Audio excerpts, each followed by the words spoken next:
আজকে বাজার থেকে কি কি নিয়ে আসছে সবকিছু নিয়ে আজকের ব্লগ। তো আজকে সকালবেলা বাজারে গিয়েছিল, যদিও এই ডিমগুলো আনা হয়েছিল গতকাল রাতে।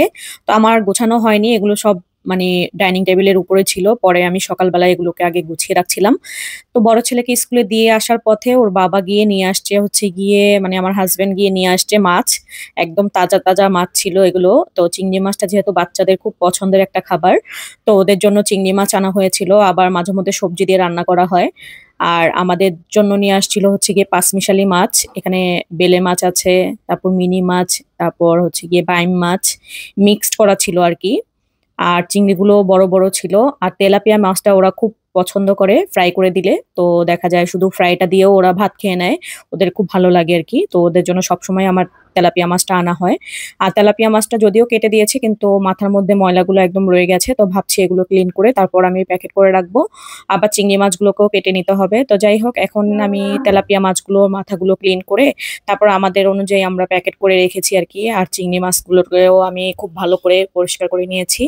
প্রথমে আমি খুব পানি দিয়ে খুব ভালোভাবে ধুয়ে নিয়েছি। তারপরে যে মাথার ভিতরে যে ময়লাটা থাকে সেটা ফেলে দিয়েছি। তারপর চিংড়ি মাছের পিছনে যেই মানে একটা অংশ থাকে একদম মানে ময়লাটা, এটাকে আমি একটু কেটে তারপর বের করে ফেলে দিয়েছি। এভাবে করে প্রত্যেকটা চিংড়ি মাছকে আমি ক্লিন করে নিয়েছি। ক্লিন করা হয়ে গেলে আমি একটা বাটিতে করে ডিপ ফ্রিজে সংরক্ষণ করে রাখবো। আর যখন মন চায় তখনই আমি খুব ইজিলি রান্না করতে পারি, এর জন্য আমি একটু ক্লিন করে রাখারই চেষ্টা করি।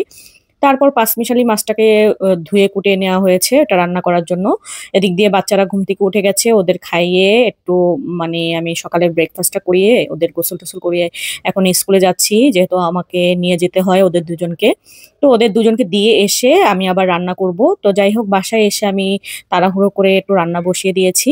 আর গতকালকের মুরগির তরকারিটা যেহেতু রয়ে গেছে, আবার ডাল ছিল, তো আজকে আর ওদের জন্য কিছু রান্না করব না। তো আমাদের জন্য একটু পাঁচমিশালি মাছটা রান্না করে নিচ্ছি।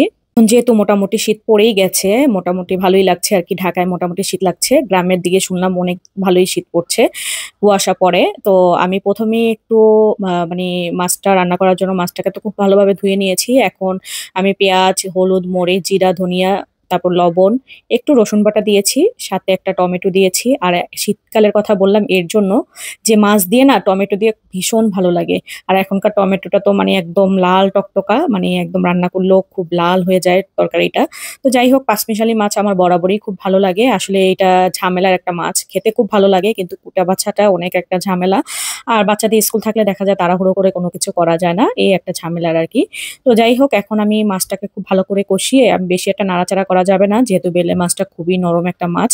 তো আমি তারা মানে একটু পানি দিয়ে নিয়েছি। পানিটা দেওয়া হয়ে গেলে বেশি করে ধনিয়া পাতা দিয়ে মাছটাকে আমি রান্না করলাম। আর এই মাছটা খেতে অসম্ভব ভালো লেগেছিল। এভাবে করে বাসায় রান্না করে দেখবেন, খুবই মজার হয়। আমি জানি অনেকে রান্না করে, তারপরেও বললাম। তো বিকেলবেলা আমার মেজো ভাইয়ের বউ আসছিল, ফুফাতো বোন আসছিল, তো ওদের নিয়ে একটু মুড়ি মাখা খেয়ে নিলাম। এই ছিল আজকের ব্লগ। সবাই ভালো থাকবেন, আল্লাহ হাফেজ।